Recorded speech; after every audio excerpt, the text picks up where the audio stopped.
Assalamualaikum warahmatullahi wabarakatuh. Sebelumnya, perkenalkan nama saya Maya Kusuma Dewi dengan NPM 2021 01500661. Di sini saya akan mempresentasikan hasil observasi saya untuk memenuhi tugas mata kuliah konseling populasi khusus. Di sini saya mengambil klien dengan masalah korban KDRT atau kekerasan dalam rumah tangga dalam lingkup kekerasan pada anak. Dosen pengampu mata kuliah konseling populasi khusus yaitu Bu Anggia Evitarini, MPD. Untuk itu, kita langsung saja pada penjelasannya. Yang pertama ada pengertian tentang KDRT atau kekerasan pada anak. Jadi, kekerasan pada anak adalah segala bentuk tindakan atau perilaku yang dilakukan oleh orang tua, pengasuh, atau anggota keluarga lainnya yang menyebabkan anak mengalami penderitaan baik secara fisik, emosional, psikologis, seksual, maupun sosial. Kekerasan ini sering terjadi dalam lingkungan keluarga yang seharusnya menjadi tempat yang aman dan mendukung perkembangan anak. Tindakan kekerasan terhadap anak dapat berupa perlakuan langsung seperti memukul atau menampar, maupun tidak langsung seperti pengabaian kebutuhan dasar anak. Selain itu, kekerasan terhadap anak bisa terjadi secara eksplisit atau dalam kurung dengan sengaja, maupun implisit atau karena ketidaktahuan atau pola asuh yang salah. Misalnya, beberapa orang tua mungkin menggunakan kekerasan fisik sebagai bagian dari disiplin tanpa menyadari dampak negatif jangka panjangnya terhadap anak. Selanjutnya yaitu bentuk kekerasan pada anak. Yang pertama ada kekerasan fisik, melibatkan tindakan yang menyakiti tubuh anak seperti memukul, menampar, mencubit, menendang, atau menggunakan benda tajam. Yang kedua, ada kekerasan psikis, menghancurkan harga diri atau keseimbangan emosional anak melalui kata-kata kasar, contohnya ancaman, hinaan, atau perlakuan yang merendahkan. Lalu yang ketiga, ada kekerasan seksual, yaitu memanfaatkan anak untuk kepuasan seksual baik secara fisik maupun verbal, termasuk eksploitasi seksual. Yang keempat yaitu penelantaran atau pengabaian, tidak memenuhi kebutuhan dasar anak seperti makanan, pendidikan, kasih sayang, atau perlindungan. Selanjutnya yaitu karakteristik kekerasan pada anak. Yang pertama, berulang dan sistematik. Kekerasan pada anak seringkali tidak terjadi satu kali, tetapi merupakan pola berulang yang sulit dihentikan tanpa intervensi. Lalu yang kedua dilakukan oleh orang dekat. Mayoritas pelaku kekerasan adalah anggota keluarga atau orang-orang yang dekat dengan anak. Bisa jadi ayah, ibu, kakak, ataupun anggota keluarga lainnya. Lalu yang ketiga ada dampak luas. Kekerasan tidak hanya mempengaruhi anak secara individu, tetapi juga hubungan sosialnya dan kontribusi terhadap masyarakat di masa depan. Lalu selanjutnya ada faktor penyebab kekerasan pada anak. Faktor penyebab terjadinya kekerasan pada anak disebabkan oleh stres dalam keluarga. Stres dalam keluarga tersebut bisa berasal dari anak, orang tua dalam kurung suami atau istri, atau situasi tertentu. Stres berasal dari anak, misalnya anak dengan kondisi fisik, mental, dan perilaku yang terlihat berbeda dengan anak pada umumnya. Lalu stres yang berasal dari suami atau istri, misalnya dengan gangguan jiwa, psikosis, atau neurosa. Atau orang tua sebagai korban kekerasan di masa lalu, orang tua terlampau perfect dengan harapan pada anak terlampau tinggi, lalu orang tua yang terbiasa dengan sikap disiplin. Lalu stres berasal dari situasi tertentu, misalnya suami istri terkena PHK atau pemutusan hubungan kerja, atau pengangguran, lalu pindah lingkungan, dan keluarga sering bertengkar. Lalu penyebab utama lainnya adalah kemiskinan, masalah hubungan sosial baik dalam keluarga atau komunitas. Lalu penyimpangan perilaku sosial atau masalah psikososial. Lalu yang terakhir lemahnya kontrol sosial primer masyarakat dan hukum dan pengaruh nilai sosial kebudayaan di lingkungan sosial tertentu. Lalu selanjutnya ada dampak kekerasan pada anak. Yang pertama yaitu penurunan fungsi otak. Jadi salah satu dampak kekerasan pada anak terhadap tumbuh kembang adalah penurunan fungsi otak. Ketika struktur dan perkembangan otak anak terganggu, mereka akan merasa kesulitan berkonsentrasi dan tidak bisa fokus pada materi di sekolah. Dalam jangka panjang, hal ini tentunya akan mempengaruhi penurunan prestasi akademik anak, Dampak kekerasan pada anak usia dini ini bisa berlangsung hingga mereka dewasa dan memicu terjadinya demensia. Lalu yang kedua ada kesulitan mengendalikan emosi. Kesulitan dalam mengendalikan emosi juga menjadi salah satu akibat dari kekerasan pada anak. Karena mereka sering merasakan emosi secara berlebihan, misalnya menjadi lebih mudah marah, dan sering merasa ketakutan tanpa penyebab. Lalu dampak kekerasan pada anak yang salah satu ini bisa dirasakan hingga anak beranjak dewasa dan mempengaruhi perilaku sehari-hari, bahkan memicu trust issue. Lalu selanjutnya enggan bersosialisasi. Dampak kekerasan verbal maupun nonverbal dalam kurung pukulan atau tamparan dapat menyebabkan anak tumbuh menjadi pribadi yang selalu was-was dan tidak bisa dipercaya. Lalu selanjutnya, alhasil ia menjadi kesulitan membangun hubungan atau berinteraksi dengan orang lain. Anak korban kekerasan cenderung menarik diri dari lingkungan sosial hingga berujung pada rasa kesepian. Jika berlangsung secara terus-menerus, kondisi ini dapat menyebabkan kegagalan dalam membangun hubungan asmara dan keluarga di masa depan.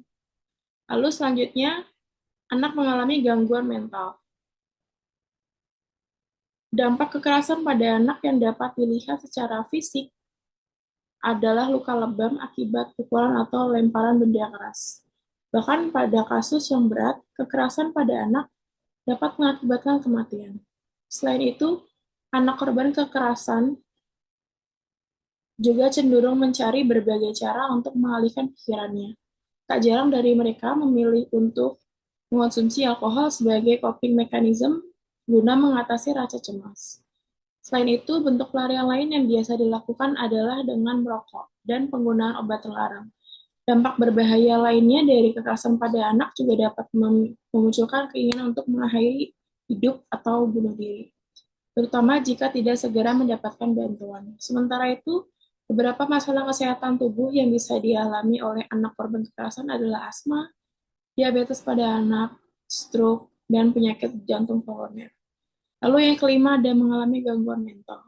Dampak kekerasan terhadap anak pada aspek psikologis cukup mendalam. Adanya trauma yang berkepanjangan dapat berujung menjadi serangan panik hingga depresi.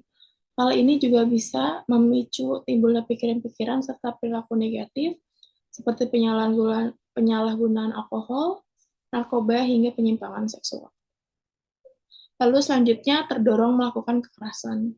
Dampak kekerasan orang tua terhadap anak salah satunya bisa mendorong mereka untuk melakukan hal serupa di masa depan. Hal ini disebabkan karena anak cenderung tidak menyadari kekerasan yang diterimanya saat kecil merupakan bentuk tindakan yang salah, sehingga ia menganggap sebagai hal yang wajar dan normal.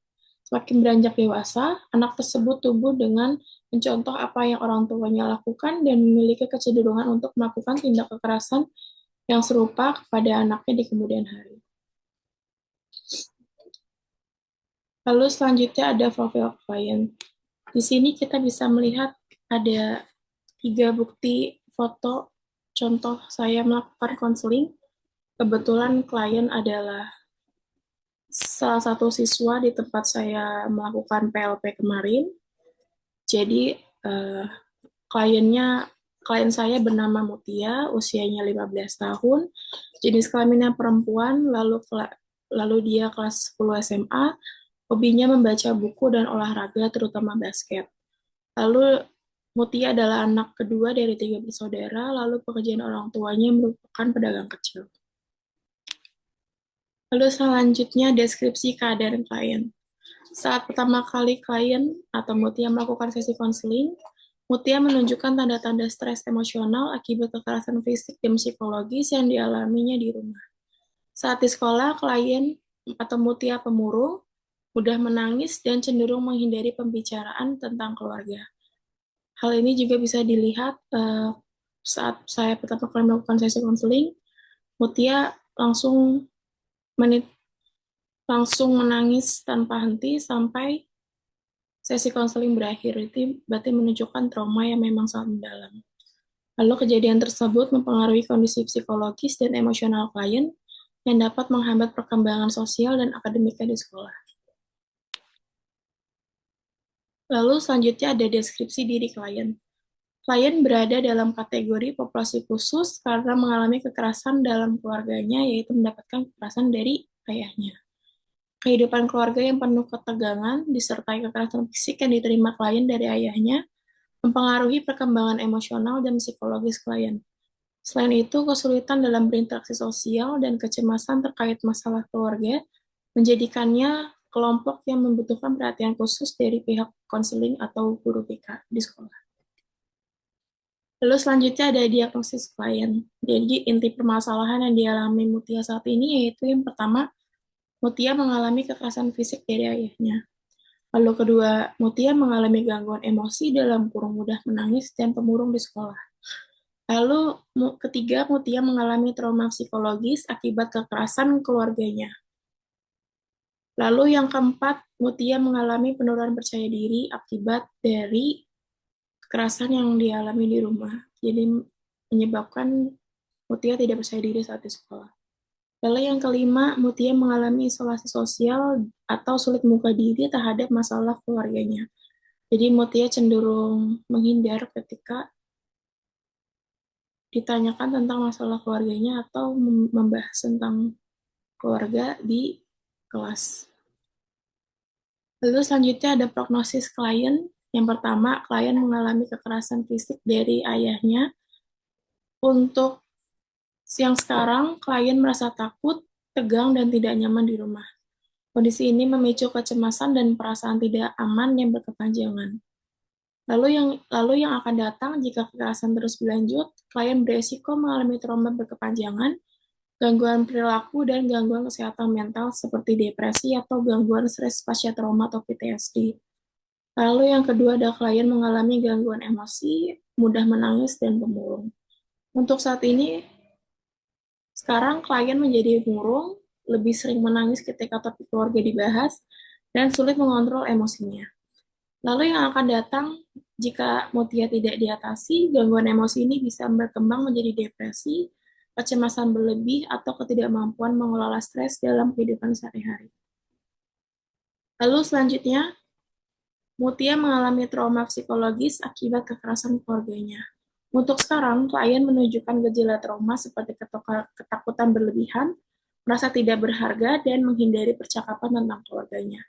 Lalu yang akan datang, Mutia mungkin mengalami flashback trauma, ketidakmampuan membangun hubungan sehat di masa depan, serta resiko gangguan kepribadian akibat lingkungan tidak aman di rumah.